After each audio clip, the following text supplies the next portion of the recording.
여러분, 오늘 말씀의 제목은 주님의 손에 붙잡혀입니다. 여러분, 주님의 손에 붙잡힌다는 것은 여러분, 주님이 강제로 사람을 이렇게 붙잡고 그러지 않으세요. 붙잡지 않으세요. 정말 붙잡히는 것은 뭐냐면 주님의 손에 내가 붙잡히기를 소원해서 주님이 우리를 붙잡으시는 겁니다. 주님께 붙잡히기를 바라지 않는 사람을 주님께서 붙잡지는 않으세요. 여러분, 그것을 가장 잘 보여주는 말씀이 예레미야 18장 6절 말씀입니다. 여호와의 말씀이니라 이스라엘 족속아, 이 토기장이가 하는 것 같이 내가 능히 너희에게 행하지 못하겠느냐? 이스라엘 족속아, 진흙이 토기장이의 손에 있음 같이 너희가 내 손에 있느니라. 여러분, 이게 우리 인간의 본질적인 하나님과의 관계입니다. 하나님이 우리를 만드셨기 때문에 사실 인간의 삶은 마치 도자기를 만드는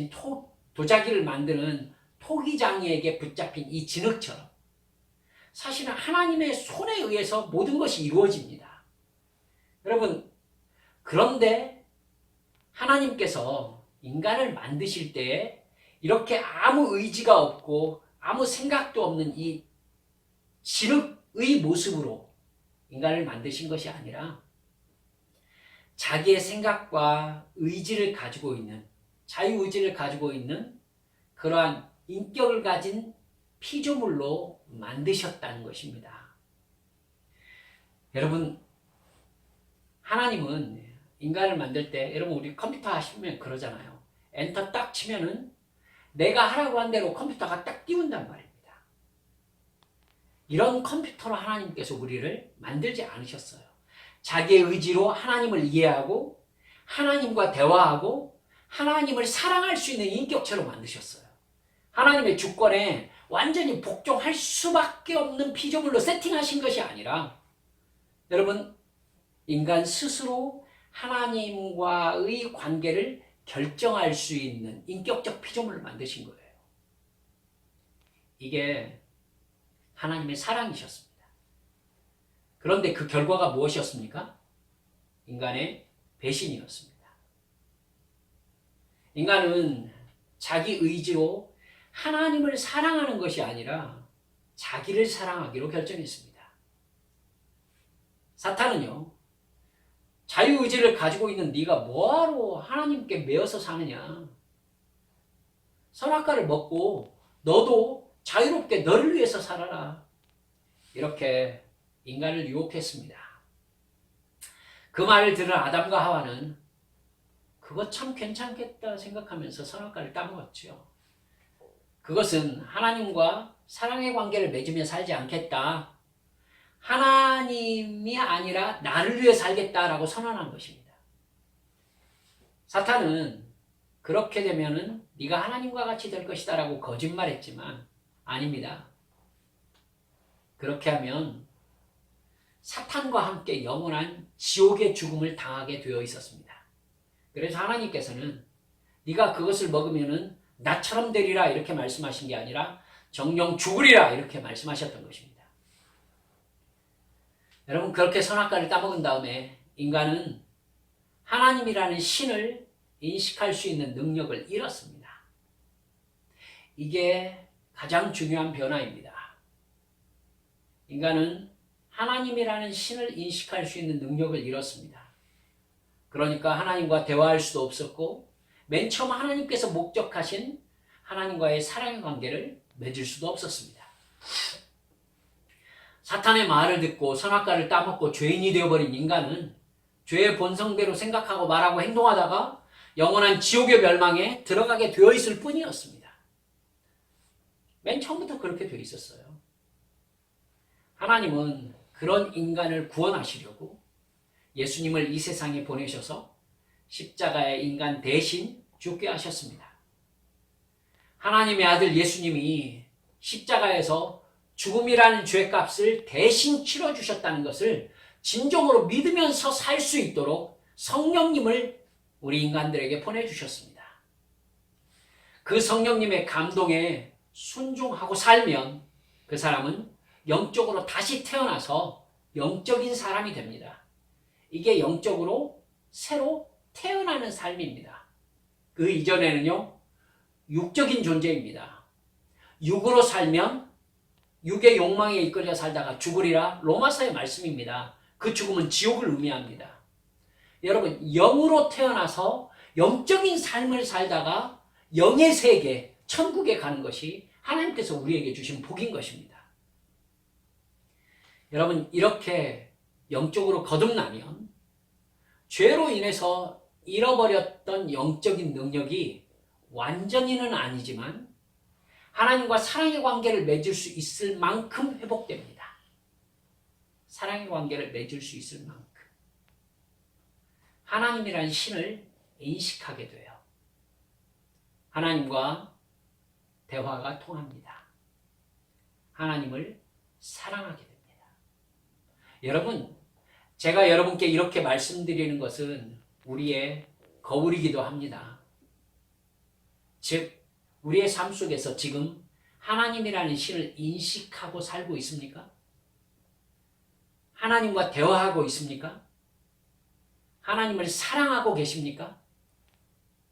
이게 이루어지지 않는다면, 이게 우리 가운데 올바로 세워져 있지 않다면 영적으로 거듭난 것이 아닙니다. 영으로 태어난 것이 아니라 지금도 육에 매여 살고 있는 것입니다. 이것의 결과는 여전히 영원한 죽음입니다. 이것을 교회 다니는 사람이 두려워하질 않아요. 그래서 나를 구원하셔서 저 영원한 천국으로 나를 인도하시는 하나님의 은혜에 대해서 감사할 줄을 모르는 것입니다. 여러분, 우리를 이렇게 구원하셔서 천국 백성 삼아주시고 성령의 인도하심 따라서 순종할 수 있게 우리를 인도해주고 계시지만 우리 안에는 육체의 죄성이, 죄의 본성이 남아있기 때문에 우리는 수시로 그 죄의 본성을 따라 죄를 짓고 영적인 능력과 기능이 어두워지고 무기력해질 때가 많습니다. 여러분, 우리가 죄를 짓고 성령님의 인도하심에 따라 생각하고 말하고 행동하는 게 아니라 나의 육체적 욕망에 이끌려서 생각하고 말하고 행동하면은 영적으로 어두워집니다. 하나님을 인식하는 영적인 능력이 여러분 무기력해지는 거죠. 다시 죄의 지배를 받기 때문입니다. 하나님을 인식하는 영적인 능력이 어두워지고 하나님과 대화가 단절된 것처럼 느껴집니다. 그리고 내가 하나님을 사랑하고 있는지에 대한 확신이 내 안에서 사라지는 거예요. 그러면 하나님과 멀어진 느낌이 들죠? 그러면 내가 무엇을 해야 되는지 판단이 서지 않습니다. 그 상태가 방치되면 어떻게 됩니까? 영적인 방황이 일어납니다. 마치 양이 목자를 따라가다가 옆길로 새가지고 목자가 사라져버린 것을 느낀 다음에 어떻게 해야 되는지, 어디로 가야 될지 알지 못하는 상황과 똑같은 거죠. 여러분, 목자가 없어졌을 때 가장 위험한 게 무슨 상황입니까? 늑대가 지켜보고 있다는 사실입니다. 습격할 순간을. 그런 영적인 위험에 빠져 있으면서도 나의 영적인 상태를 깨닫지 못하는 교회 다니는 사람이 얼마나 많은지 모릅니다.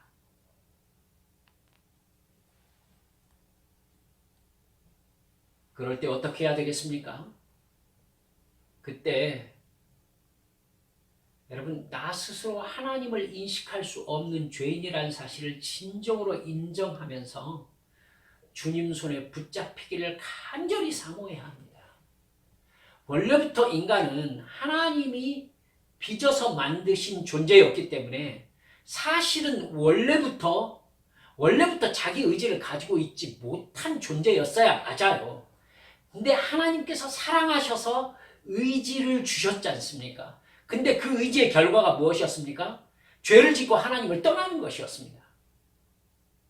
여러분, 그 결과를 이제 알았잖아요. 예수를 믿고 인간이 어떤 존재인지에 대해서 깨달았잖아요. 그러니까 이제 어떻게 해야 되겠습니까? 하나님이 주신 자유의지로 나의 의지를 주님께 복종시키는 것. 주님 손에 붙잡힌 진흙이 되는 것. 주님, 제 스스로는 하나님을 인식할 수도, 하나님과의 관계를 맺을 수도, 하나님과 대화할 수도, 하나님을 사랑할 수도 없습니다. 주님, 저는 진흙일 뿐입니다. 저를 붙잡아 주십시오.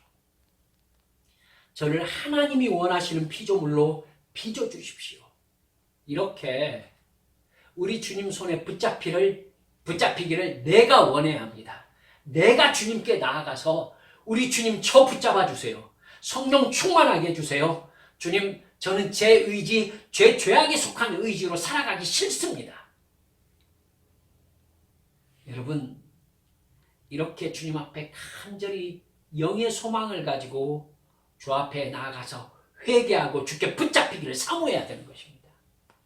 이게 되지 않으면요, 우리는 내가 왜 방황하는지, 내 인생이 왜 이런지 깨달을 수 있는 방법이 없어요, 여러분. 방법이 없다고요. 여러분, 우리 주님 앞에 나아가서 죄를 씻김받고 다시 성령 충만하여서 주님께서 빚어가시는 영적인 피조물로 만들어져 가지 않으면은, 여러분, 우리는 영적인 무기력한 상태에서 수시로 내 마음과 삶 속에 사탄이 드나들면서 나를 흔들고 넘어뜨리고 아무렇지도 않게 여기는 이러한 불쌍한 상태에 놓이게 되는 것입니다. 여러분, 내 주관대로 행동하는 것은요, 아담처럼 결국 하나님을 배신하는 행동을 할 수밖에 없는 상황에 놓이게 된다는 것입니다. 여러분, 이럴 때 내가 영적으로 길을 잃었다, 방향을 잃었다, 내가 지금 무슨 행동을 해야 될지 알지 못하겠다 라고 내가 영적으로 무기력하고 영적인 지식이 상실된 상태가 딱 느껴졌을 때 즉시 내 판단을 중지한 채 하나님의 말씀을 찾으면서 주님께 기도 자리로 나아가는 것, 이것이 영적인 깨어남 그리고 영적인 회복으로 나아가는 길입니다. 그게 바로 붙잡힘이에요. 주님 붙잡아 주세요. 그래서 주님이, 그래, 네가 나에게 와서 내 뜻대로 빚어지기를 네가 원하니 내가 너를 빚어주리라, 내가 너를 붙잡아 주리라. 이게 거듭난 영적인 상태임을 믿으시기 바랍니다. 이렇게 하나님이 나를 하나님의 뜻대로 빚어가실 때에 하나님께서 원하시는 창조물로, 하나님의 자녀로 우리가 영적으로 만들어져 간다는 것을 잊지 마시기 바랍니다. 여러분, 이것이 영적인 삶이기 때문에요, 하나님은 이 세상에서 내 뜻과 계획대로 내가 사는 것을 좋아하지 않으십니다. 이게 가벼운 이야기가 아니에요. 우리가 교회 왜 다닙니까? 정말 많은 교인들이 내 뜻과 내 계획이 이루어지는 복을 받고 싶어서 교회에 다닙니다. 그래서 내가 바라는 것을 간절하게 하나님에게 이걸 이루어달라고 기도합니다. 그러면서 내 정성을 보여드리기 위해서 예배하면서 간절한 말씀으로 마음의 말씀을 받습니다. 그리고 헌금도 드립니다. 시간을 드리고 봉사를 합니다. 사랑하는 여러분들, 그 마음의 동기가 내 뜻이, 내 계획이 이루어지는 복을 받기 위해서라면 여러분, 하나님과 핀트가 확 어긋난 행동이 되는 것입니다. 여러분, 하나님께 온전히 붙잡혀서 다시 빚어지지 않은 사람이 가진 자기 계획과 뜻, 이것은 죄의 본성에서 나온 것입니다. 그 뜻과 계획은 내 육체의 욕망입니다. 그 뜻대로 이루어져서 내 육체가 만족하는 삶을 살면 여러분 구원받지 못합니다. 인간이 구원받기 위해서는 반드시 내가 사탄과 똑같이 하나님을 싫어하고 나를 위해서 살고 싶어하는 죄인이라는 것을 깨달아야 합니다. 그리고 그 죄를 회개해야 합니다. 죄를 깨닫고 그 죄를 다시 짓지 않으려고 몸부림치는 거듭남의 삶이 있어야 합니다. 자꾸 죄를 짓고 싶어하고 내 만족과 이익을 위해서 생각하고 말하는 행동, 그런 나 자신이 혐오스러워져야 돼요. 내가 너무 미워져야 돼요. 하나님의 뜻대로가 아니라 내 뜻대로 살고 싶어하고 내 이익대로 말하고 내 이익대로 생각하고 내 이익대로 행동하고 싶어하는 것, 이러한 나 자신이 정말 싫다, 정말 밉다, 정말 이렇게 살기 싫다, 이러한 영적인 자각이 있어야 돼요. 그래서 이런 나로 살기 싫어서 하나님 앞에 부르짖으면서 하나님, 이런 나로 살기 싫어요, 나를 구원해 주세요, 성령 충만하게 해주세요, 이렇게 부르짖어서 정말로 성령을 받아야 돼요. 내 뜻을 이루어주는 영을 받는 게 아니라 내가 얼마나 죄인인가를 깨닫게 해주시는 성령님을 받아야 돼요. 그래서 회개와 돌이킴과 거듭남이 성령님으로 인해서 온전하게 내 안에서 일어나야 돼요. 그렇게 성령께 붙잡혀야 하나님을 인식하고 하나님과 대화하고 하나님의 뜻에 순종하면서 하나님을 사랑할 수 있어요. 이게 되지 않으면 나는 죄에 대하여, 의에 대하여, 심판에 대하여 깨닫지 못합니다. 즉, 지금 내가 이렇게 말하고 행동한 것의 결과가 무엇인지를 알지 못해요. 이스라엘 백성들 가나안 땅 들어가가지고 행동하는 거 보세요. 그 사람들 알고 행동하는 것 같아요? 우상숭배? 여러분, 진정한 회개로 거듭나지 못하면 구원받지 못할 뿐만 아니라 자기가 지옥에 가는 줄도 모르고 지옥길을 계속 가요. 그렇기 때문에 하나님은요, 나를 사랑하셔서 따라서 합시다. 내 육신의 욕망이 이루어지지 않게 하신다. 아멘입니까? 사랑하는 여러분들, 하나님께서 나를 사랑하시는 이상 하나님께서는 내 육신의 욕망이 이루어지지 않게 하십니다. 세상에서 형통하지 않게 하십니다. 반드시 내가 죄인인 것과 죄인인 이상 나는 영적으로 무능하고 무기력하고 무가치하다는 것을 진정으로 깨닫고 진정으로 회개하도록 인도하십니다. 이게 하나님의 사랑이에요. 그래서 하나님은 오히려 나를 영적인 거듭남으로 인도하시기 위해서 육체의 소망이 이루어지지 않게 하시는 것입니다. 오히려 더 나아가 나를 육적으로 무능력한 상태, 살기 힘든 상태, 고통스러운 상태로 인도하실 때가 더 많습니다. 여러분, 그런 상태에서 인간은 하나님을 생각하고 인생의 의미를 생각하고 옳고 그름을 생각하기 때문입니다. 성경을 보세요. 하나님을 만난 사람들은 거의 다 인간으로서 고통스러운 한계 상황을 만난 사람들입니다.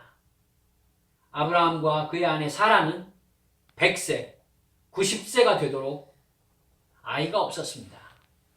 여러분, 그때 당시에 아들이 없다는 것은요, 소망이 없다는 의미였습니다. 여러분, 우리도 아들의 목숨 걸 때가 미처 6, 70년이 되지 않았었습니다.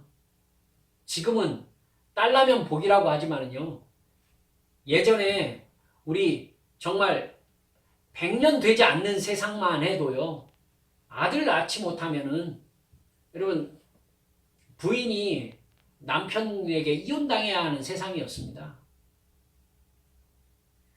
여러분, 그런데 아브라함 시대는 오죽했겠습니까? 100세, 90세가 되도록 후손이 없다는 것은 그들의 인생에 소망이 없다는 것입니다. 여러분, 희한하게도요, 아브라함과 사라의 아들 이삭도 에서와 야곱을요 60세에 낳았습니다. 하나님을 의지할 수밖에 없는 인간의 한계와 고통을 경험하게 하신 것입니다. 야곱의 인생 여러분 살펴보셨잖아요. 형을 배신하고 장자의 고난을 탈취했죠. 여러분, 그 다음에 야곱의 인생은 정말 고통스러운 삶을 살았습니다. 요셉의 인생은 어떠했습니까? 노예와 감옥에 갇힌 생활을 10년 이상 고통스럽게 살아야 했습니다. 아무 소망도 없었죠. 모세는 어떻습니까? 그는 40년간 정말 아무것도 아닌 광야의 목자 생활을 했습니다. 사무엘은 어떻습니까? 어려서부터 부모 없이 성전에서 홀로 고아처럼 살았던 것을, 여러분, 그게 복된 삶이라고 생각합니까? 인간적으로? 하나님께 바쳐졌으니까 정말 행복했겠다? 저는 절대 그렇게 생각하지 않습니다. 사무엘 젖된 다음에 엘리에게 맡겨졌습니다. 그리고 여러분, 한두 살 어간부터 1년에 한 번씩 부모를 보았습니다. 행복했겠습니까? 사랑하는 여러분들, 다윗은 어떻습니까? 성경에서 하나님을 진정으로 사랑하고 하나님의 존재와 사랑과 능력을 세상에 나타내는 사역자로 산 사람들은요, 모두 다 고통스러운 삶 속에서 자기를 부인하는 단계를 거쳤음을 기억하셔야 합니다. 너무나 힘들고 너무나 고통스럽고 육체적으로 정신적으로 너무나 아픈 삶을 살아야 했어요. 다윗 왕이라고요?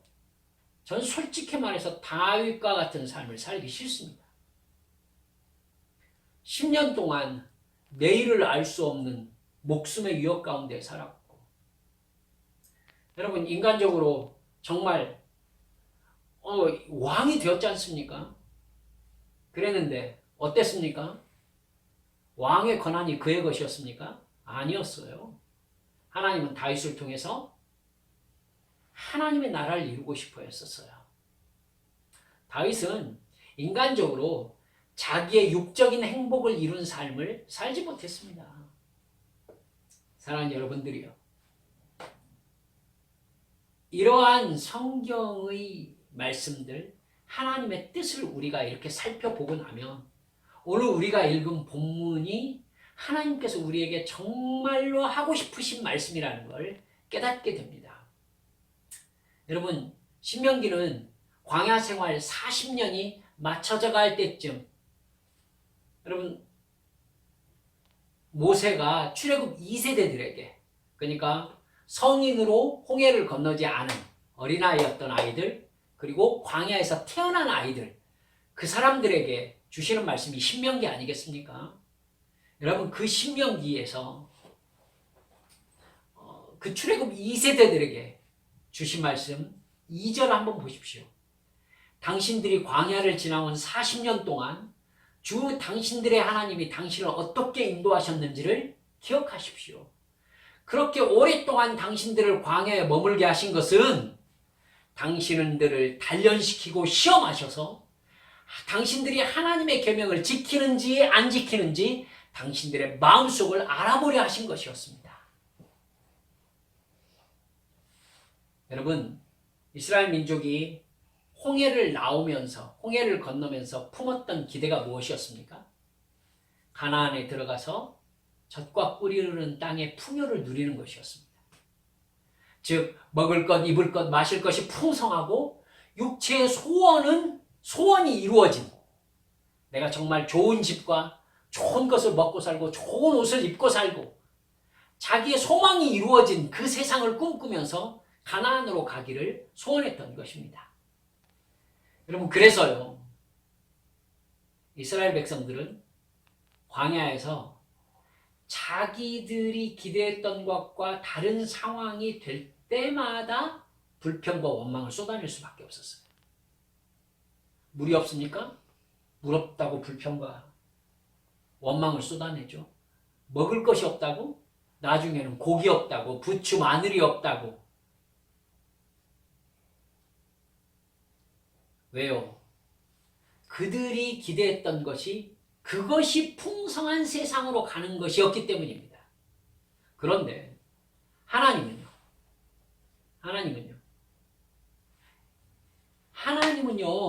그들이 하나님의 계명을 지키는 하나님의 민족이 되는데 모든 관심을 가지고 있었어요. 하나님의 계명을 지키는 하나님의 백성이 되게 하는 것. 그러니까 육체적 욕망을 가지고서 이 욕망이 채워지지 않을 때 하나님을 원망하는 이스라엘 백성들의 동기하고 이스라엘 백성들을 진짜 하나님의 백성으로 만들고 싶어하는 하나님의 동기하고 핀트가 계속 안 맞는 거예요. 이스라엘 백성들은 육체적 욕망, 하나님은 영적인 소욕을 가지고서 이렇게 대하는 겁니다. 하나님은 모든 상황 속에서 하나님을 신뢰하고 하나님의 말씀을 일관되게 순종하기를 바라셨어요. 그러니까 여러분 이스라엘 백성들이 하나님의 백성으로서 가나안 땅에 들어가야 되기 때문에 하나님은요 이스라엘 백성들이 어떤 상황에서도 하나님을 바라보면서 하나님께 예배하고 하나님을 섬기는 믿음을 갖게 되기를 계속해서 바라실 수밖에 없었어요. 그 시간이 몇 년?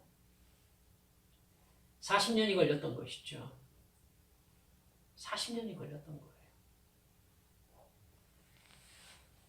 여러분, 이 부분이 결국 맞지 않자 처음에는 가데스 바네아에서 이스라엘 백성들이 결정적으로 하나님을 배신하지 않습니까? 그리고 그들을 하나님께서 광야에서 모두 죽게 하셨어요.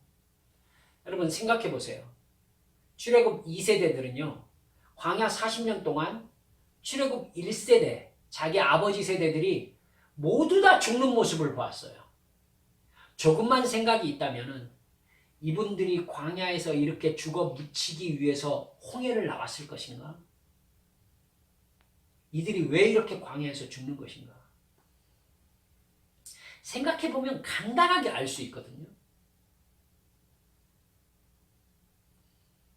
사랑하는 여러분들, 그 출애굽 2세대들에게 하나님께서 말씀하신 거예요.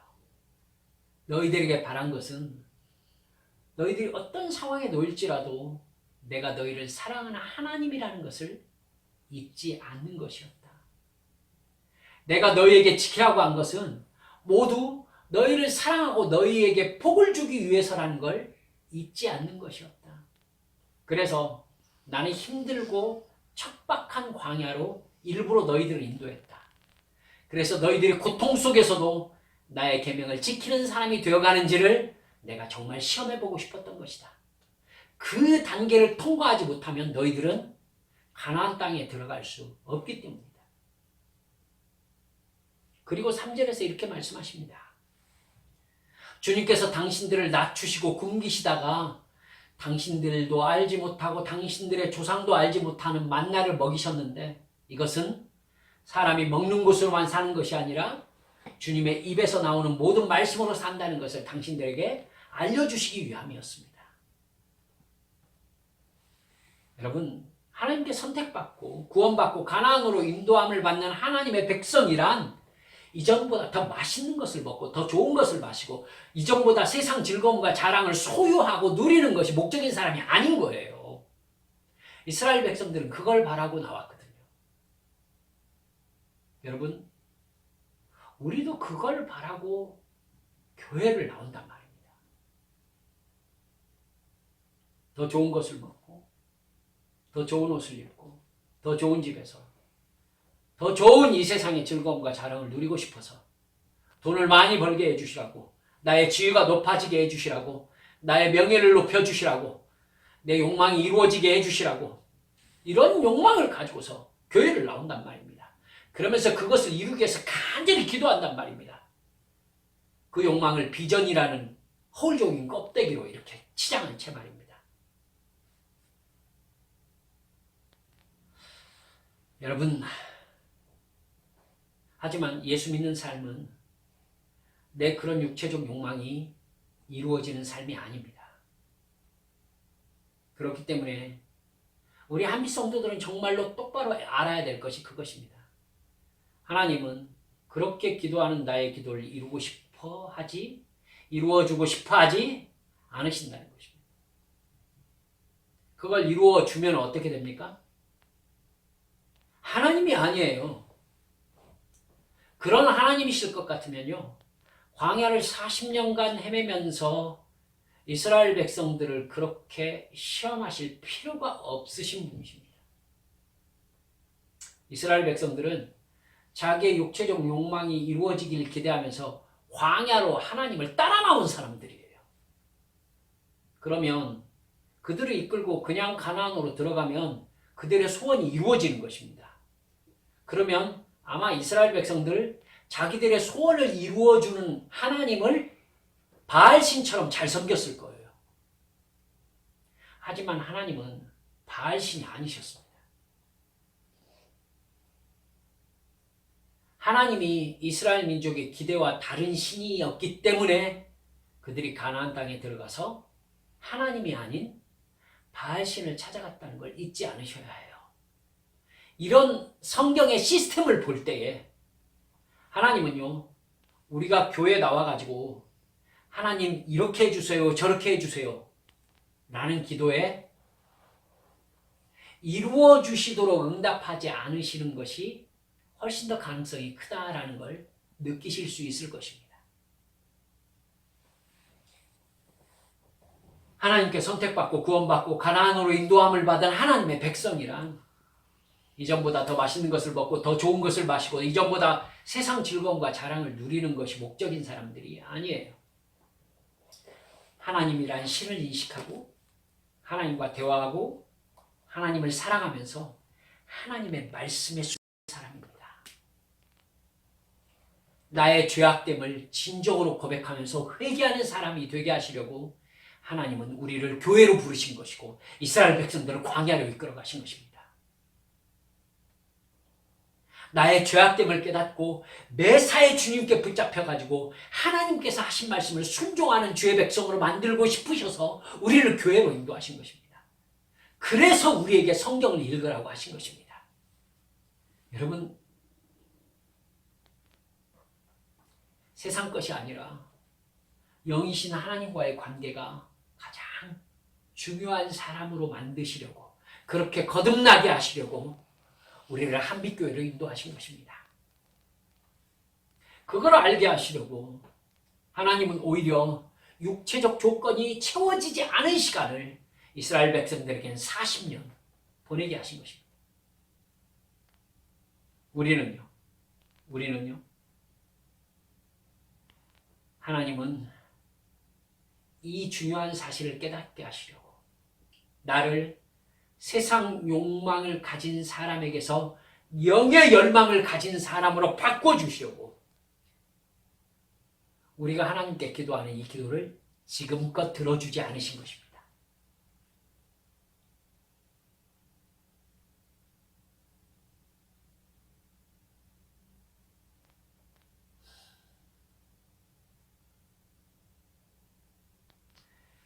이런 설교하면은 교회 안 나올 텐데. 하지만 이런 설교 듣고 교회 나오지 않는 사람, 저는 이렇게 말씀드리겠습니다. 구원받은 사람이 아닙니다. 이게 한빛교회의 방향이고 색깔입니다. 여러분, 그러면 하나님께서 이스라엘 백성들을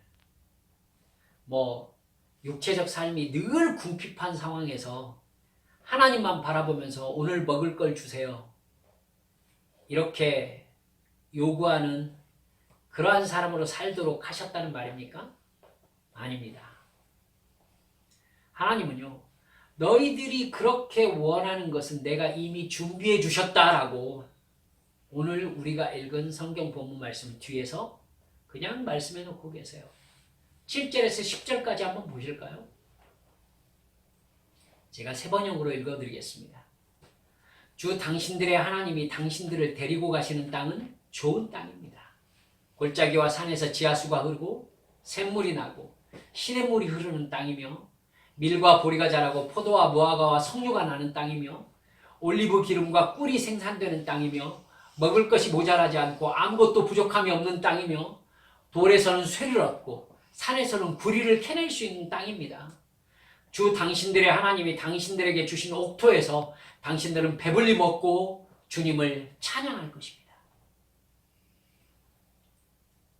너희들이 하나님의 백성으로 거듭나면 너희들이 필요한 것은 내가 이미 풍성하게 준비해 놓고 있다라는 말씀입니다.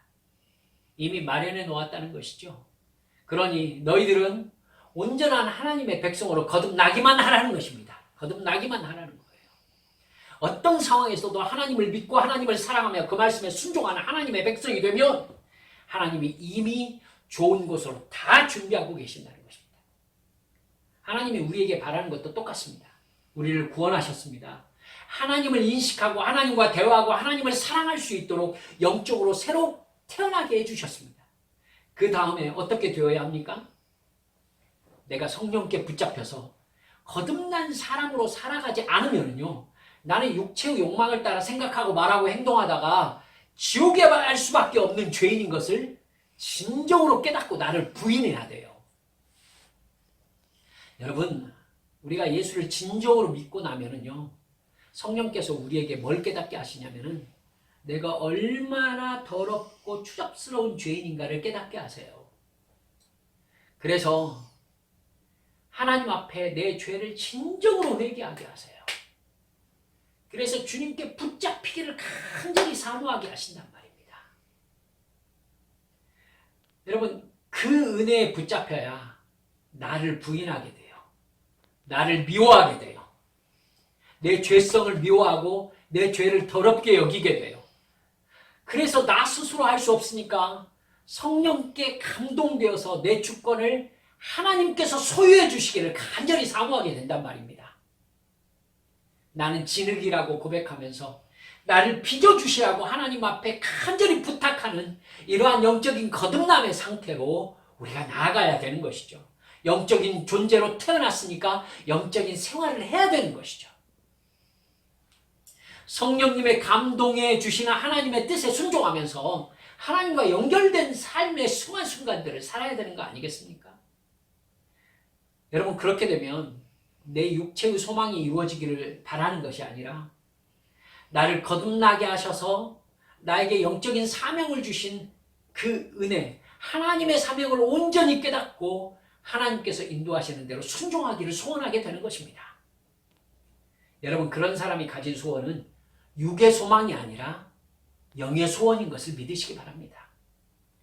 여러분, 이렇게 내가 변화되기까지 하나님은 분명히 내가 기도하는 육체적 소망을 들어주시지 않습니다.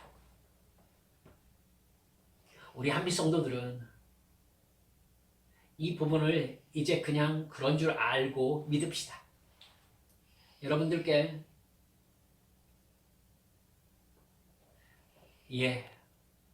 저도 이 사실을 정말로 인식하고 받아들이기 참 힘들었고 참 시간이 오래 걸렸습니다. 사랑하는 여러분들이요, 하나님은 우리가 진정으로 영적으로 거듭나기 전까지 우리가 육체적 소망으로 하나님 앞에 달라고 하는 것을 들어주시지 않을 가능성이 훨씬 더 높습니다. 그게 나를 사랑하시는 하나님의 사랑의 증거입니다. 소원을 들어주시면 우리는 육체적인 욕망을 이루어 주시는 대로 그걸 가지고 죄짓다가 멸망당할 것이기 때문입니다. 영으로 거듭나지 않았는데 영적인 삶이 이루어지지 않고 있는데 하나님이 내 소원을 이루어 주시고 나의 기도를 들어주셨다? 죄송합니다만 그건 하나님의 응답이 아닐 가능성이 더 많습니다. 아니면은요, 더 무서운데 하나님의 일에 쓰임받고 훨씬 더 심각한 결과를 맞이하게 될 가능성이 높습니다. 그게 우리가 지난주에 살펴본 기드온의 삶입니다. 기드온은 하나님의 강권적인 역사, 놀라운 역사를 경험했음에도 불구하고 하나님과의 관계 속에서 쓰임받았던 그의 역사가 그의 후손들, 그의 아들들에게는 저주가 되고 말았습니다. 그들의 아버지가 기드온이 아니었다면 그들은 한자리에서 살해당하는 일을 경험하지 않았을 것입니다. 그래서 저는 기드온이 정말로 복받은 사람인가에 대해서 여러 가지 생각을 하게 되었습니다. 여러분 그런 복이라도 받고 싶습니까? 저는 받고 싶지 않습니다. 제가 유명하게 성령께 붙잡혀 잘 사역하고 그것이 제 자식들에게 저주가 되는 것? 여러분, 제가 굳이 누구누구라고 얘기하지 않아도요, 주님께 정말 교회를 이루고 멋지게 쓰임받았던 목사님의 아들들이 어떻게 되어 있는지 제가 알고 있습니다, 여러분. 그게 복입니까? 그게 하나님께서 내게 주신 은혜와 사랑입니까? 저는 그런 생각이 들지 않더라고요. 여러분, 우리 정말로 똑바로 생각합시다. 복을 복으로 받자고요. 그러기 위해서는요, 하나님께서 내가 진정으로 영적으로 거듭나서 성령께 붙잡힌 사람으로 영적인 생활이 시작되기 전에 내가 바라던 그 어떤 것이 이루어지는 것, 축복이 아닙니다. 그리고 제가 알기로 하나님이 진정으로 사랑하는 사람은요, 고통 속에서 자기가 죽는 거듭남의 시간을 겪지 않고서는 하나님께서 기도에 응답해 주시지 않습니다. 않습니다. 히브리서 11장을 보세요. 모세는요, 나름대로 이스라엘 향한 소망을 가졌었습니다. 그런데 그게 모세가 죽지 않은, 영적으로 거듭나지 않은 상태에서의 이스라엘에 대한 소망이었기 때문에 그 소망이 옳았음에도 불구하고, 즉 잘못된 소망이 아니었음에도 불구하고 하나님은 허락하지 않으셨습니다. 허락하지 않으셨을 뿐만 아니라 40년 동안 모세를 광야로 몰아내셔서 양만치게 하셨습니다. 왜 그러셨을까요? 모세를 진짜 사랑했기 때문입니다. 아시겠죠? 모세가 40살 때 내가 이스라엘을 구원하리라 라고 하나님의 뜻을 이루리라 하면서 뛰어들었을 때 그가 그 뜻을 이루어지게 해주셨더라면 저는 모세도 기드온과 같은 사람이 되었을 가능성이 크다라고 생각하고 있습니다. 아시겠죠, 여러분?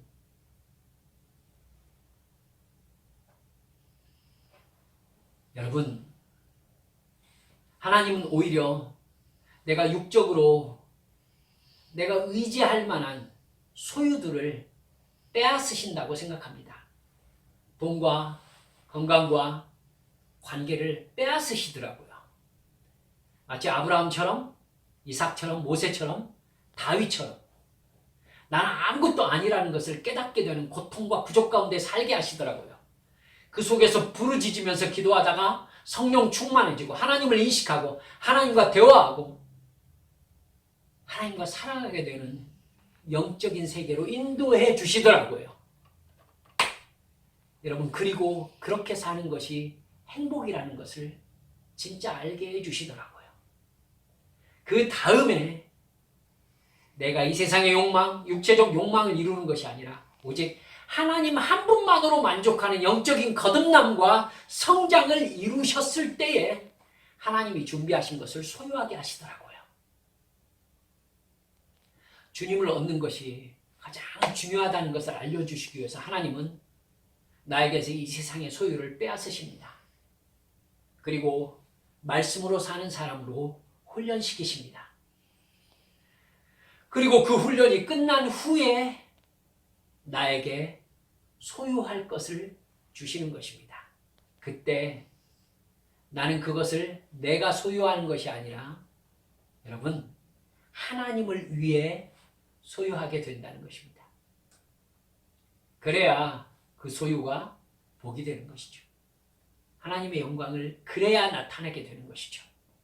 아브라함이, 요셉이, 모세가, 다윗이 그렇게 변화된 자신으로서 소유했기 때문에 그 소유가 하나님의 영광을 나타내게 된 것입니다.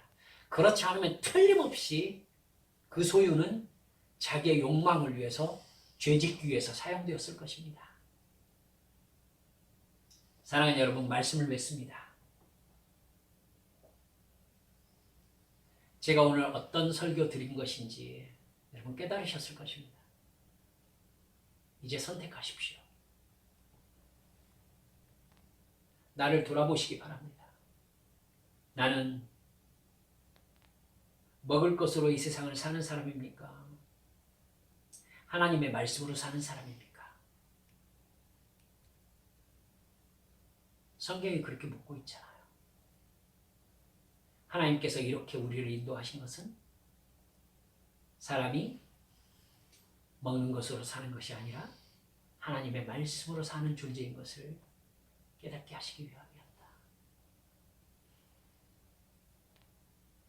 사랑하는 여러분들, 나의 육체적 소망이 이루어지기를 기다리는 것이 아니라 그걸 위해서 기대하고 그걸 위해서 기도하는 것이 아니라 내가 영으로 거듭나서 나의 죄악됨을 정말로 깨닫고 날마다 자기를 부인하면서 거룩한 삶, 영적인 삶을 살 때에 나에게 주신 사명을 위해 소유하게 하신 그걸 가지고 하나님의 영광을 드러낼 소망을 가지게 되시기를 주 예수님의 이름으로 축원합니다. 이 시간 주님 앞에 기도합시다. 이 시간 주님 앞에 기도할 때에 내가 주님 앞에 기도해왔던 기도 제목들을 살펴봅시다. 주여, 내가 내 뜻을 이루기 위하여 신앙적, 종교적 열망을 가지고서 치성을 들이듯이 애써왔던 나의 모든 욕망을 주님 이제 부인합니다. 주여 미워합니다. 주님 거절합니다. 주님, 이제 주님 손에 붙잡힌 진흙이 되어서 나의 생각도 나의 말도 나의 행동도 다시 빚어주시옵소서. 영적인 삶, 영적인 존재로서의 소망을 갖게 하시고 주여, 주님 앞에 그 나라에 섰을 때에 주께서 칭찬하실 만한 그러한 나의 열망을 갖게 해주시라고 이 시간 주님 앞에 함께 통성으로 기도하시겠습니다. 기도합니다. 아버지 하나님, 아버지 하나님,